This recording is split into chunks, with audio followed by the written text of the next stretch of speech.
എന്താ കൊച്ചേട്ടാ? എന്തു? അല്ല, എന്തോ മറച്ചു പിടിച്ചേക്കുന്നു.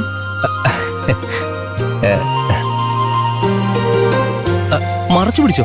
ആഹാ, അത് അതെ, നിനക്ക് വേണ്ടി ഒരു സാധനം കൊണ്ടുവന്നിട്ടുണ്ട്. ഒന്നല്ല, 2. എന്താ? അത് പറയില്ല, നീ തന്നെ കണ്ടുപിടിക്കും. ആലോചിക്ക, നന്നായിട്ട് ആലോചിക്കും. പറ. അത് എനിക്കറിയില്ല. ഇത്ര നേരം ആലോചിച്ചിട്ട് അറിയില്ല എന്ന് പറഞ്ഞാ എങ്ങനെ ശരിയാവുക? ശരി, ഒരു ക്ലൂ വരാം. എന്താ ക്ലൂ? ഒരെണ്ണം തലയിൽ വെക്കാൻ, പിന്നെ ഒരെണ്ണം കഴിക്കാനുള്ളതും. തലയിൽ വെക്കാനുള്ളതും കഴിക്കാനുള്ളതും. ഹെയർ ക്ലിപ്പും പഴംപൊരി. എന്തോന്ന്? ഹെയർ ക്ലിപ്പും പഴംപൊരിയോ? അല്ലേ? അല്ല. എന്നാ കുച്ചേട്ടൻ തന്നെ പറ, വെറുതെ എന്തിനാ എന്നെ കൺഫ്യൂഷൻ ആക്കുന്നത്? ശരി, എന്നാ ഞാൻ തന്നെ പറയാം. നീ അത് കാണുമ്പോ ഞെട്ടിക്കോരിത്തരിക്കും.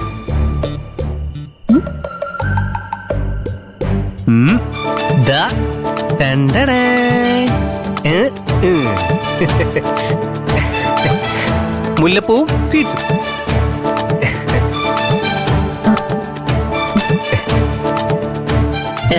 ഇതൊക്കെ ആർക്കാ കുച്ചേട്ടാ?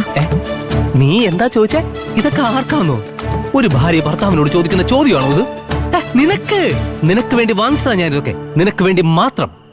കാക്കുതി, നീ മുല്ലപ്പൂ തിന്നിട്ടേ ഈ സ്വീറ്റ്സ് എടുത്ത് തലയിൽ വെക്കും. എന്ത്?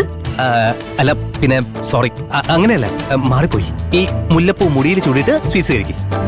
ഇപ്പൊ കറക്റ്റായി അല്ലേ? എന്നാ വാങ്ങ്.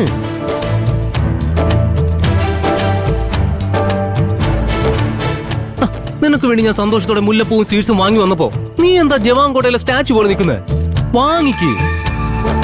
അക്കുച്ചേട്ടാ, ഞാനെന്താ വീടിന്റെ മുന്നിലെ ഞാവൽ മരത്തിൽ പൂ വെച്ച് അത് എടുത്തോണ്ട് വരാൻ പറഞ്ഞപ്പോ അത് കൊണ്ടുവന്നിട്ട് അക്കുച്ചേട്ടൻ എന്നെ വഴക്ക് പറഞ്ഞില്ലേ? എല്ലാവരുടെയും മുന്നിൽ നാണം കെടുത്താനാണോ എന്നൊക്കെ ചോദിച്ചിട്ട്. പിന്നെ ഇപ്പൊ ഞാനിതങ്ങനെ വാങ്ങിക്കാനാ? സോറി കാക്കുതി, അന്നങ്ങനെ പറ്റിപ്പോയി. പക്ഷേ ഇപ്പൊ ഞാൻ നിനക്ക് വേണ്ടി കൊതിയോടെ വാങ്ങിച്ചോണ്ട് വന്നല്ലേ. മനസ്സിലായി. അക്കുച്ചേട്ടൻ ഇതാ ടേബിളിൽ വെച്ചേക്ക്.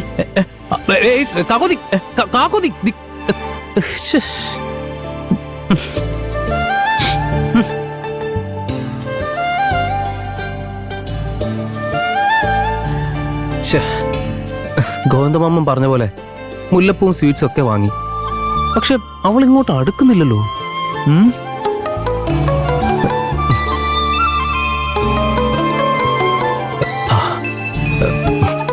സൗമ്യാണല്ലോ. ഹലോ സൗമ്യ. ആകാശി ഉറങ്ങിയായിരുന്നോ? ഇല്ല, എങ്ങനെ ഉറങ്ങാനാ? ഞാനും ചാരു സംസാരിച്ചോണ്ടിരിക്കുകയായിരുന്നു. അയ്യോ, അപ്പം ഞാൻ വിളിച്ചത് ഡിസ്റ്റർബ് ആയോ? ഇല്ല സൗമ്യ, ഞങ്ങള് ചുമ്മാ. സൗമ്യ പറയും. മുതിർന്നവർ എന്ത് ചെയ്താലും അതിന് പിന്നിലൊരു ശരിയുണ്ടാവും. അത് ആകാശിന്റെ അച്ഛൻ തെളിയിച്ചു. മനസ്സിലായില്ലല്ലോ സൗമ്യ. ആകാശിന്റെ അച്ഛൻ ഓഫീസിൽ വന്ന് സംസാരിച്ച് ആകാശിനെ വിളിച്ചുകൊണ്ട് പോയ കാര്യമാണ് പറഞ്ഞേ. നിങ്ങൾ പോയ ശേഷം ശ്രേയ മാഡത്തിന്റെ മുഖം ഒന്ന് കാണണമായിരുന്നു. ഒരു തുള്ളി ചോര ഉണ്ടായിരുന്നില്ല മുഖത്ത്. അച്ഛൻ അങ്ങനെയാ സൗമ്യ. ഒരു കാര്യം തീരുമാനിച്ചുറപ്പിച്ചു കഴിഞ്ഞാൽ അത് നടത്തിയിരിക്കും. ഇഷ്ടപ്പെട്ട ആർക്കെങ്കിലും വേദനയോ കഷ്ടപ്പാടോ ഉണ്ടായാൽ അച്ഛനത് സഹിക്കില്ല. അച്ഛന്റെ തീരുമാനങ്ങളൊന്നും തെറ്റില്ല. അച്ഛന്റെ ആ തീരുമാനത്തിൽ ശ്രേയ മാഡം ആകെ മാറിപ്പോയി. മാറിപ്പോയിന്നോ? സൗമ്യ എന്താ ഈ പറയുന്നത്? അതെ ആകാശേ, ഞാൻ എൻ്റെ വീട് താമസത്തിന്റെ കാര്യം മാഡത്തിനോട് പറഞ്ഞപ്പം മാഡം ചോദിക്കുക അസിസ്റ്റന്റ് എഞ്ചിനീയർ ആകാശിനെ വിളിച്ചില്ലേന്ന്. ആകാശിനെ വിളിക്കണമെന്ന് എന്നോട് പറഞ്ഞു. ശ്രേയ മാഡം അങ്ങനെ പറഞ്ഞു? അത് സൗമ്യക്ക് തോന്നിയതായിരിക്കും. ഒരിക്കലും മാഡം അങ്ങനെ പറയാൻ സാധ്യതയില്ല. എനിക്ക് തോന്നിയതൊന്നുമല്ല ആകാശേ, മാഡം എന്നോട് പറഞ്ഞതാ ആകാശിനെ വിളിക്കണമെന്ന്. അത് ശരി. എനിക്കത് കേട്ടപ്പം അത്ഭുതം തോന്നി, ഒപ്പം സന്തോഷം. പിന്നെ ആകാശേ, നാളെ ചാരുവിനെയും കൂട്ടി ആകാശം നേരത്തെ തന്നെ എത്തണം. 9 മണിക്ക് 9:30 ഇടയ്ക്കാ പാല് കാച്ചില്. ഞാൻ വരാൻ സൗമ്യ. പക്ഷേ ചാരു വരുമോന്ന് ഒരു സംശയമുണ്ട്. ചാരു എടുത്തില്ലേ?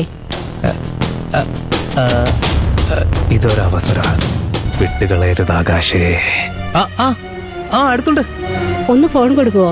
ഞാൻ സംസാരിക്കാം ചാരുവിനോട്. ആ പിന്നെന്താ, കൊടുക്കാലോ. ആ കാക്കോത്തി, കാക്കോത്തി. ആ, ആ, വാ.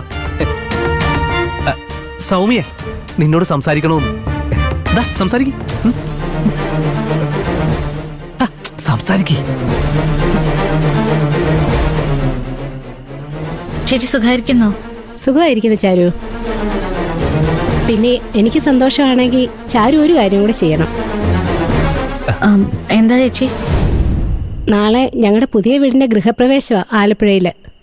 ചാരു ആകാശം വന്നേ പറ്റൂ.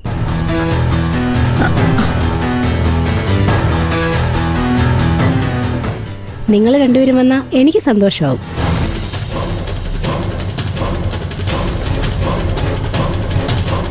ചാരു എന്താ ഒന്നും മിണ്ടാത്തെ? ആ ആ വരാം ചേച്ചി.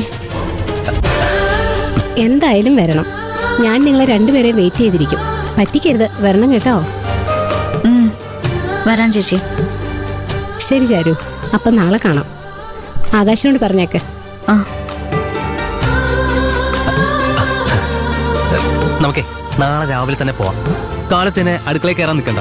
നമുക്ക് പോണ ഒരിക്കൽ ഇരിക്കാം. നാളെ അക്കുച്ചേട്ടനോട് ഞാൻ വരാന്ന് പറഞ്ഞില്ലല്ലോ. എന്താ കാക്കോത്തി നീ പറയുന്നത്? സൗമ്യയോട് നീ ചെല്ലൂന്ന് പറഞ്ഞല്ലോ. സൗമ്യ ചേച്ചിയോട് ഞാൻ വരില്ല എന്ന് പറഞ്ഞ ചേച്ചിക്ക് അത് വിഷമാവില്ലേ? നീ വന്നില്ലെങ്കിൽ സൗമ്യക്കല്ല എനിക്കാ വിഷമാവുന്നത്.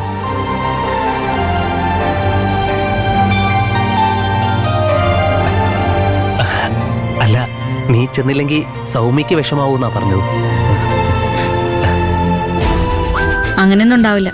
അക്കുച്ചേട്ടൻ പോകുന്നുണ്ടല്ലോ. അല്ല, നീ വരുന്നില്ല എന്ന് പറയാനുള്ള കാരണം എന്താ? ഒന്നുമില്ല അക്കുച്ചേട്ടാ. എന്തുണ്ടെങ്കിലും നീ എന്നോട് പറയും. പക്ഷെ നീ വന്നേ പറ്റൂ. എന്നെ നിർബന്ധിക്കേണ്ട അക്കുച്ചേട്ടൻ, ഞാൻ വരില്ല. ഞാൻ ഓഫീസിൽ വന്നപ്പോ അവിടെയുള്ളവർ സംസാരിച്ച അക്കുച്ചേട്ടന് കേട്ടതല്ലേ. അതൊക്കെ കഴിഞ്ഞ കാര്യമല്ലേ, നീ വിട്ടുകളാ.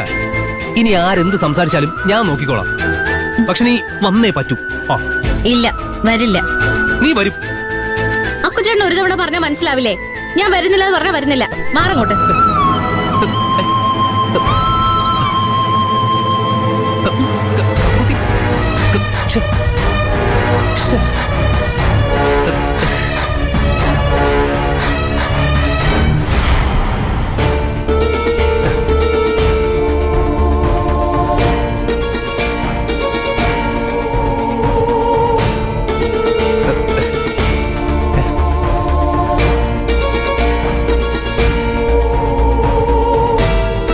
പുറത്ത് കിടക്കാനാണോ പ്ലാൻ?